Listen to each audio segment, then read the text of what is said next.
Yes, welcome back and thank you for staying with us on Sunrise this morning. Not many understand the need for voluntary giving, and I mean giving of blood to save lives. This is one of the reasons we do not have enough blood in our blood banks nationwide.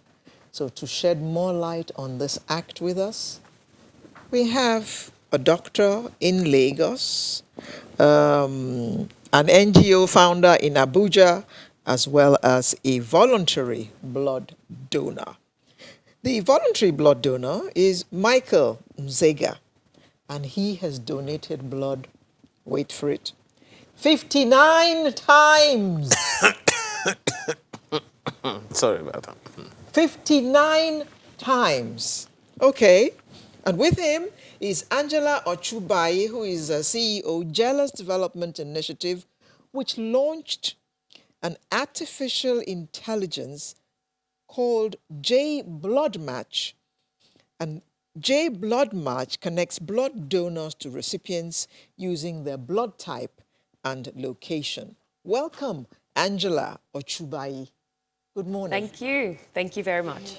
Good And morning. in Lagos, we have Dr. Bodunrin Oshikomaya, Executive Secretary, Lagos State Blood Transfusion Service. Good morning. Good morning. And thank you for joining us this morning. Thank you for inviting me.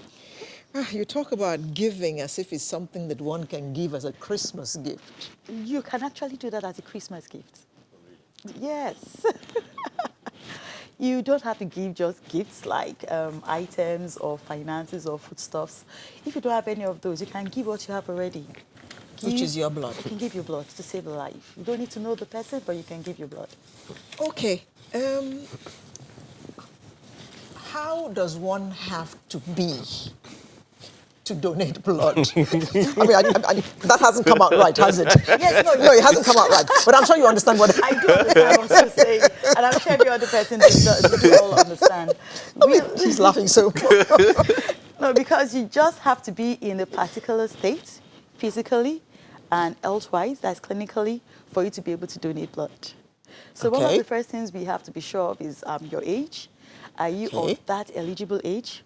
Okay. It's What age? between 18 and 65. Between 18 and I'll- 65. Yes. Well, I'll get there. Yeah. So if you are between 60 and 65, you should have been a regular blood donor. You can't Okay. just wake up out of the blues one day after the age of 60 and want to donate blood. We would accept that because if you've And been a regular what's donor, wrong with one's blood is if one is over 65? because you are old, there will be other Is my health blood conditions. No, you are getting older. There could be health conditions that will not have been discovered. So we don't really want to jeopardize your health because you want to save somebody else's life. And you don't want me to give somebody something, No. which I may not even be aware that I have. That could be one of them anyway, but so many other things are there too. And then the younger than that, there's actually a caveat between the age of 16 and 18. Okay. You have to have a parental consent. Okay. And you should also fulfill the other criteria, like your weight. You must be at least 45 kilograms for Okay. you to be able to donate blood. Okay. And then the third one is your hemoglobin level. You want to be sure that it's off that level for you to be able to give out to somebody else. Okay. Yes. And how often can I donate You if can I'm donate- between 18 and 65? Yeah, you can donate three to four times a year. Okay. But it actually depends on what you're giving because now we're not just giving blood, that's the old blood. You can give platelets, you can give plasma, and with that, So I can even segment my blood. yes, you can. Oh dear. Yes. Yeah, but what they're going to take out of me is the entire blood, and then They will segment. No, okay. If you're going to give your blood components, if it is just the platelets, you'll be connected to a particular machine. It's an apheresis machine. It takes part of what we really want and returns the rest to you. So technology has so much advanced that you don't need to give that whole blood alone. You can give a part of the blood that we actually need. now let's go to this wonderful person in He looks Abuja. confused. Yes, I am confused. But, you know, we'll You'll get there. Micheal, you have donated blood 59 times. Now tell us how you started. How did the first one happen?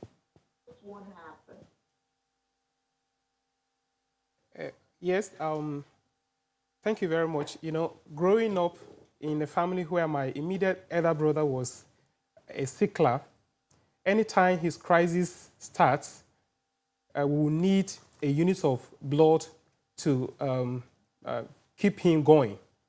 So, and unfortunately, I was not able to donate because every time I try to donate, they will tell me I do not have enough blood.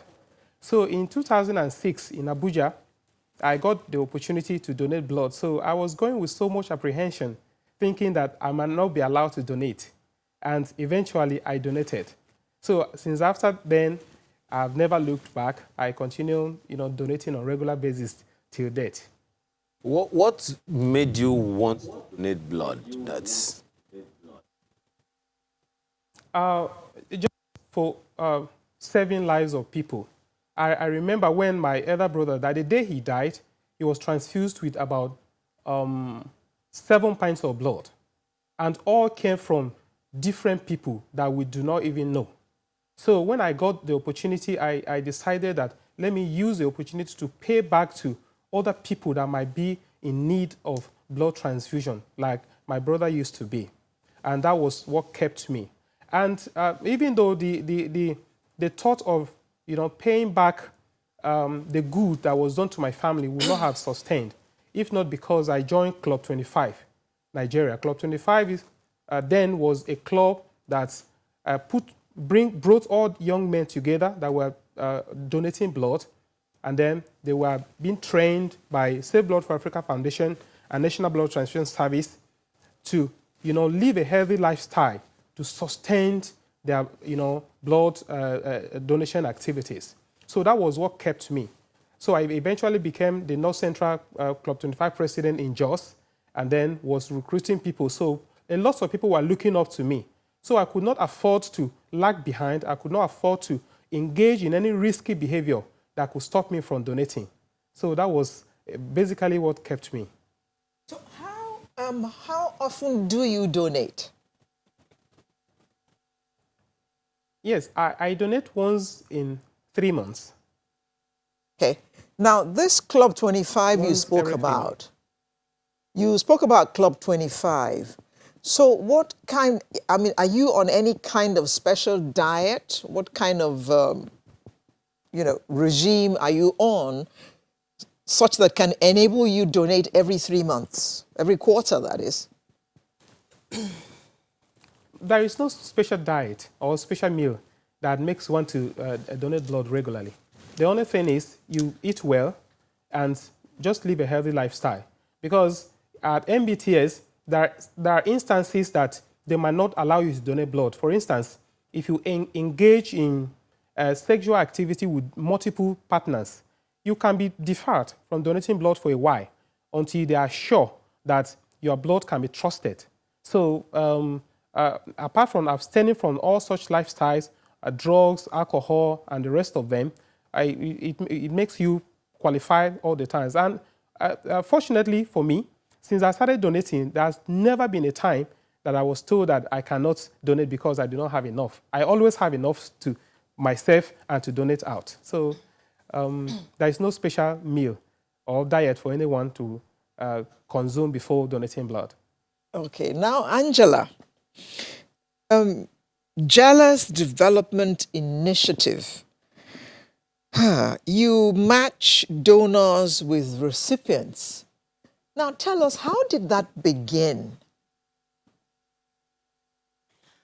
Okay, so I had been organizing blood drives using the platform of media when I was at WFM 106.3 alongside with the National Blood Transfusion Service. And what I had done, what I did then was to try to engage in the conversation of blood donation with the general public in understanding the issues. Why were people not donating blood? It was very important for me to look at the issue and to address them, because the truth of the matter is, as long as we do not have enough people in the blood donor pool, then it's almost like a garbage in, garbage out situation. So if people are not donating blood, whenever requests are being made, then there's nobody that is going to, kind of like bring the blood into the system, because the only alternative that we have to blood is blood, and it has to be from another human being. So I started, having conversations on air with the people, finding out, why aren't you donating blood? What are the issues? What's causing you not to be a part of this blood donor pool in the country? And from then on, having to gain the trust of the people, we now decided to organize a blood drive, which was consistent, like on a quarterly basis, alongside with the National Blood Transfusion Service. And so the NBTS would come in, and people from the public will come into the radio station, and they would donate blood, and this blood would go towards the banks of the NBTS, because, of course, everyone in Nigeria can have access to that blood. So that was how, the whole drive of being a blood donation advocate, started. But when I decided to move, I started to see other problems, and the problem I realized was, when people, for example, who were donating blood went to the NBTS to have access to a unit of blood when they needed blood, maybe for their family members or something, sometimes they would go there, or most times they would go there, and there was never blood available, because the demand from the NBTS was much higher than the supply of the blood. And so it got me thinking, how can I create a pool, or how can I create a community of willing blood donors who would commit into becoming donors, and having access to that artificial intelligence, they could equally request for other donors to come and donate to them when they need blood, and they could equally donate to other people who request for blood on the same system. And so what it does is it basically just allows you to register as a willing donor, and you basically state your blood type, you've got your telephone number, you state the location that you are at, and also, the location that you're at, and basically that's it. That's how you register. And so what happens is that if any other person gets to request for a blood donor on that same system, then the artificial intelligence goes to the closest donor with the right blood type. It would send you a message. So, for example, you could just say, oh, no, hi, Ayo. Angela is at Gwarimpa Hospital. It's 4 minutes away from you, and she's requesting for blood because she's anemic. It would give you basic information. And once you have that there, you can now, of course, accept or decline. Because during my advocacy, I realized that Nigerians are more willing to donate blood to another individual when they know that this person actually needs it, as opposed to saying, yeah, just go and donate blood, you're going to save a life. So I realized that Nigerians are like, whose life am I saving? But when it is specific to a particular need, it kind of like hits on their emotions, their humanity, that, okay, I think if I don't go right now to go and donate this blood, this person might lose their lives. Basically, that's how it started for me. Okay. Angela, so good initiative, but you mentioned the other time that, you found out that people were unwilling to donate blood, and consequently, this idea came to you. You've also mentioned one of the reasons why people don't donate blood. They don't know who they are giving their blood to. What other things did you find out as to why people are unwilling or reluctant to donate blood? Okay, so the main thing was that people just didn't even understand what blood donation was about. They didn't, the first questions would ask, okay, why aren't you donating blood? And they would go, donating blood, like, why do I have to give my blood? So we had people who were ignorant about the concept of blood donation. We also had people who did not understand the process of blood donation, what actually happens. So people thought that the blood they had in their system when they were born is the same blood they have at the moment. So if they were to donate blood to another person, it means that they would have a shortfall. So we had to address that. And part of what we did was to bring like medical personnel on radio, and we, kind of like talked about those issues. So there were groups of people who believed that, no, I don't want to give, because if I give, I'm not going to have enough for myself. Then we also had another set of people who thought that No, if I'm transfused or if I give my blood to another individual, what makes you think that or okay, let me take it the other way around. More like if I were to take blood from another individual, then if there was some, I don't know, mental illness, for example, in that family, then that means it's going to be transfused onto me. And if people in that family were maybe, I don't know, wicked, yes, we took that. If people in those families were wicked, then once I take their blood into my system, then I'm going to be wicked. We had weird, kinds of, challenges, and we addressed that. We started to look at the fact that even if you do not donate this blood, in 3 months' time, the blood you've got in your system, it depletes, and I'm sure the medical doctor can confirm this because we keep producing blood on a regular basis, right? So we had to address that issue. Another issue was, in Nigeria, how things are, people are fetish, I don't want my blood to be used for some fetish purpose. And, we had to address that again, that of course, when you are going to donate blood at a particular hospital, clearly the person is there that is going to be transfused to. So it's not like you're being asked to go somewhere else with some fetish doctor there. So those were the part of the challenges that we had to address. And all came from the fact that people really didn't understand what blood donation was Some of those things must have scared you if you didn't have prior understanding of blood donation yourself. Well, I wouldn't really call it scary. It was just more of, oh, wow, you thought about it this way. Okay, fine, let's address your fears. When people have fears, you have to address it, and you have to give them information, right? So it was all about, fine, let's hear you. No matter how silly you think it is, just bring it on board. And then we would get experts who could actually tell you that this is not how it works, this is how it works. So it's just about addressing people's questions, and that's it. I wouldn't call it fears. Okay. Now, Doctor, is there enough advocacy so that more people are donating? Well, in all honesty, we need to do more advocacy because the advocacy doesn't stop in the healthcare facilities. We need to go to the grassroots. We need to go to the schools. Recently, the Lagos State Blood Transfusion Service just had a partnership with the Ministry of Health, and we educated over 5,000 students. We need to have the change of mindset as early as possible. In other climes, they start talking about blood donation, giving, not just blood donation, organ transplants, blood donations, and things like that from when they are in their early ages. So as you grow up, it becomes a part of you. So really do need to do more advocacy. We'll just take a short break, come back and continue this conversation. Yes.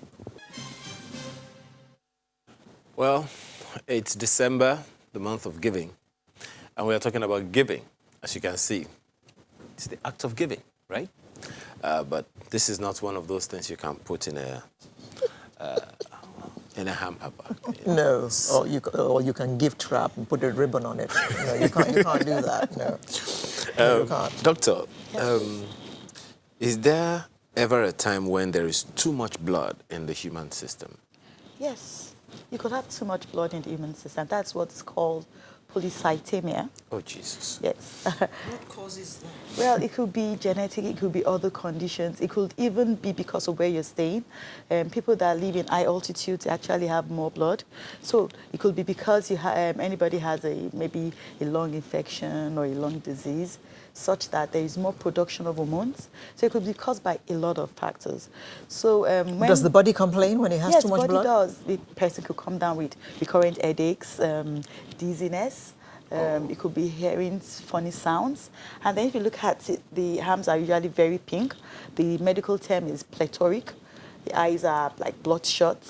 The arms pink. So they come with different signs, and whosoever is involved might not know what is wrong. Will just go to the hospital for a particular reason or the other. For malaria treatment? For malaria. No, before we would have been having the malaria treatments at home. Maybe when I said typhoid, you know that I'm sure I have typhoid. I've treated myself for malaria. I have to go to the hospital. Anyway, so there is a condition like that.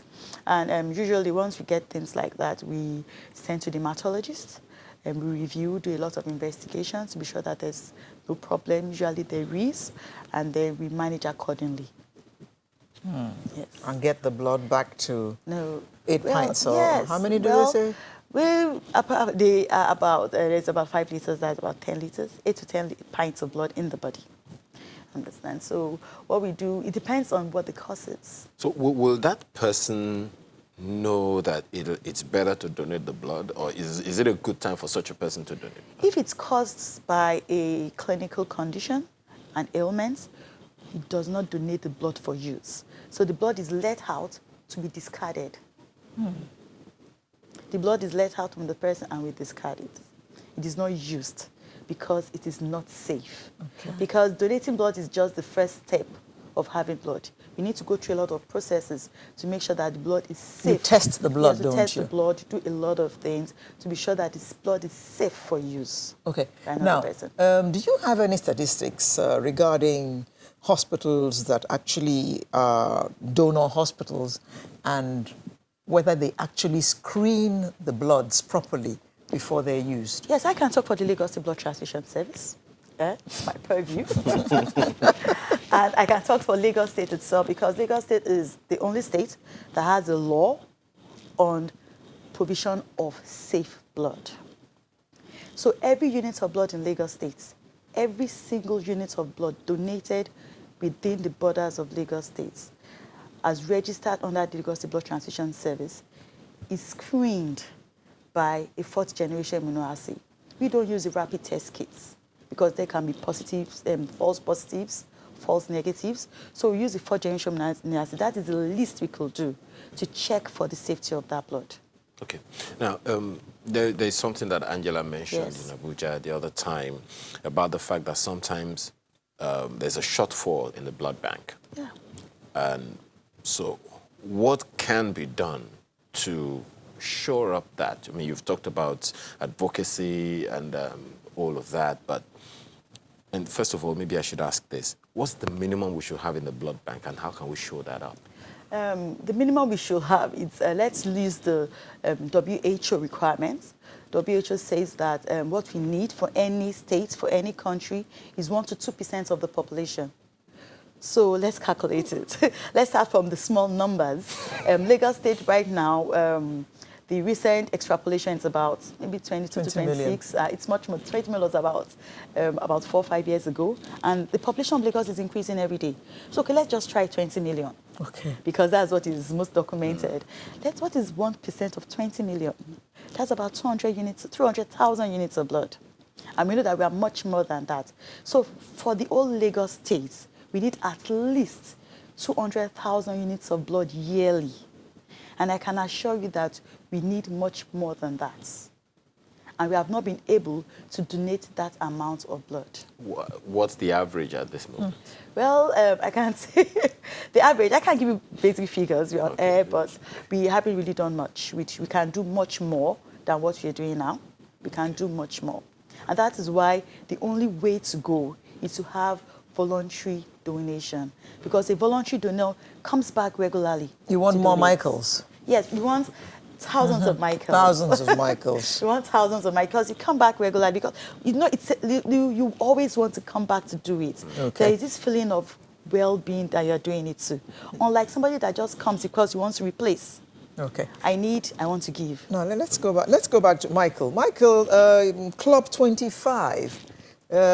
Is it a national club, or is just a club in Jos? Club 25 is a global club. It actually started in Zimbabwe in 1989. So because Zimbabwe was having issue with the spread of HIV, the infection rate was very high at 7.4% or thereabout. So in 1989, they decided to begin to recruit young people from 14 to 17 years. And then when they recruit them, they will make a pledge of donating blood at least 25 times in their lifetime. So when they began this, more young people came into the pool of voluntary blood donations. And by the year 2001, Zimbabwe was looking back at what they've done. They discovered that the HIV infection rate has dropped from 7.4% to 0.5% among young people. So the system worked. As I speak to you, Club 25 is in all over the countries of the world. It came to Nigeria in 2005, and then we joined, we created awareness, did lots of sensitizations and blood drives. But eventually, lack of funding, lack of people to, urge or encourages young people to continue the voluntary blood donation was not there, and the club eventually died. Meanwhile, those from other countries are still functioning. So we need to ask ourselves some basic questions. Why good policies don't survive in our country? Club 25 is a typical example of good policy that has perished just like that in our country. But we are beginning to make efforts on how to revive Club 25 and probably take it down to secondary schools and higher institutions so that more young people can be recruited into the pool of voluntary blood donations. Because once we engage a young person, every policy that needs to survive, that passes through a young person, survives, because a young person's mind is pure, it doesn't have any issues of wickedness and all of that. So they embrace any policy that is affecting lives of other people positively. So I believe that if we introduce Club 25 into secondary schools, they will begin to learn about healthy lifestyles that could make them to become blood donors. And eventually, Nigeria will no longer be talking about lacking blood. And I agree with the doctor in Lagos. There is a whole lot that needed to be done in awareness creation. It is not enough. It's not enough. I was looking at some records recently. Nigeria only collects about 500,000 pints of blood. 500,000 pints of blood. It is grossly inadequate to 2 million pints that is needed. So if more young people are involved, if more partners agree to sponsor Club 25 and bring in more young people into the pool of voluntary blood donors, it will go a long way in increasing the pool of voluntary blood donors in Nigeria in order to close the gap. Because as it is now, the gap is too wide. 500, that is barely about 25%. The gap is so wide. So Club 25 will make a huge impact in that regard. And we are part of what we are doing, as I will be making my 60th blood donation on Monday, is to ensure to bring more young people together and see how we can revive and reactivate voluntary blood donations in Nigeria, and see how we can partner with ministries of education across the states and recruit more young people into the pool of voluntary blood donations. Angela, it's a pity that he's telling us that Club 25 is dead, but you are already working in that milieu. Suppose you spearheaded the revival of Club 25, because, I mean, we can't overemphasize the importance of blood for accident victims, for instance, and those who are going through surgery. I mean, they are life savers. So, blood banks need blood. Hospitals need blood. Mm-hmm. Well, I completely agree with what you just mentioned right now.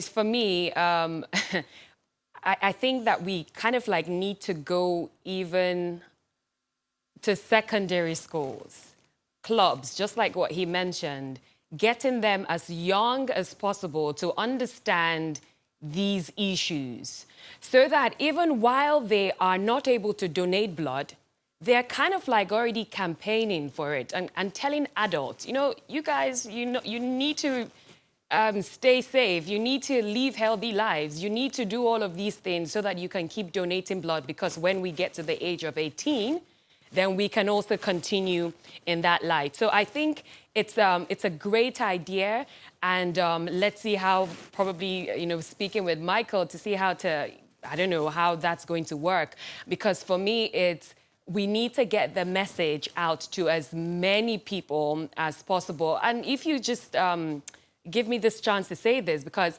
you know, when we look at the blood needs of a country, from the very little I found out from the MBTS, the blood needs of a country is calculated at 10% of your population. So if we're about 201 million people, it means in Nigeria, in a year, we would need about 20.1 million units of blood. And so those needs, it means that those that are sickle cell patients, dialysis patients, cancer patients, postpartum hemorrhage, which is the highest cause of, maternal mortality deaths right now in Nigeria. And you're talking about so many other needs that come up in a year that this units of blood need to go into. But presently in Nigeria, we are less than 1% of us, rather, are donating blood. So we're only producing less than 2 million units of blood. Now, the thing is, when people are being transfused with blood, most times they're not transfused with 1 unit of blood. It's usually 2 or sometimes 3 units of blood. And there was this lady we advocated for recently, and she had to be transfused with about 8 units of blood. And I was explaining to somebody else that 8 units of blood basically means we had to get someone like Micheal to donate blood 4 times a year, or two should I put it like two Micheals would have to donate 4 times a year to have, been able to produce that 8 units of blood to be transfused to someone. So the demand is so high that, like he mentioned, the gap is really wide. So we have to keep talking about this. And I've said this, that the more we put this conversation to the public sphere, the more people take it seriously. If you're hearing a lot about feminism, everyone is talking about it. Gender-based violence, everyone is talking about it. Politics, everyone is talking about it. So if we want people to take blood donation seriously, then we have to keep talking about it and bringing the issues out there so that we know how serious it is. And then, of course, we can eventually increase the blood donor pool that we have in Nigeria. Very quickly before we come to Lagos, let me just ask you this. From what you have said, we need new thinking. So we'll all close on this. We'll take your final comments on this. So what new thinking would you be proposing as someone in the development sector working on this? One of the things that could come to mind, maybe you segment the society, say, okay, we'll go to the House of Assembly today, go to the National Assembly tomorrow. What kind of new thinking are you looking at? Okay, so for me, I have to still talk about the new thinking of J-Blood Match. And J-Blood Match, like I mentioned before, is an artificial intelligence which connects blood donors to people needing blood using their blood type and their location. And presently, we are live in the 36 states of the Federal Republic of Nigeria. And so we basically are on Facebook and we are on Telegram. Now, the challenge for me right now is how can I let people in the 36 states know that with their smartphones, they can register as blood donors and receive requests when, when people need blood closest to them, because it gives them the chance to donate blood in a regular Okay, Angela, let's punctuate you right there. Let me bring this very quickly to Dr. Shika. In half a minute. Okay. Okay.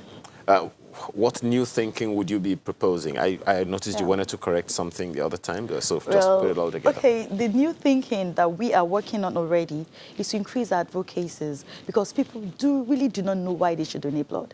They don't even know where to donate blood. They don't know that donating blood actually benefits them. And that is why we have started with going to senior secondary schools. Club 25 is vibrant in Lagos State. We have taken ownership of Club 25 because it was actually dwindling down. So we support their meetings. We call them for those advocacies. So we want to do more advocacies so that people can know they must do more and they can come back to it. Thank you very much. Executive Secretary, Lagos State Blood Transfusion Service. And from Abuja, we had Micheal Mzega, voluntary blood donor who has donated 59 times, as well as Angela Ochubai, CEO, Jealous Development Initiative, owners of J Blood Match. Thank you very much for coming to talk to us about blood donation. Thank you. And this is the season for giving, and blood can also be a gift to somebody. Sunrise will be back in a short moment with another conversation.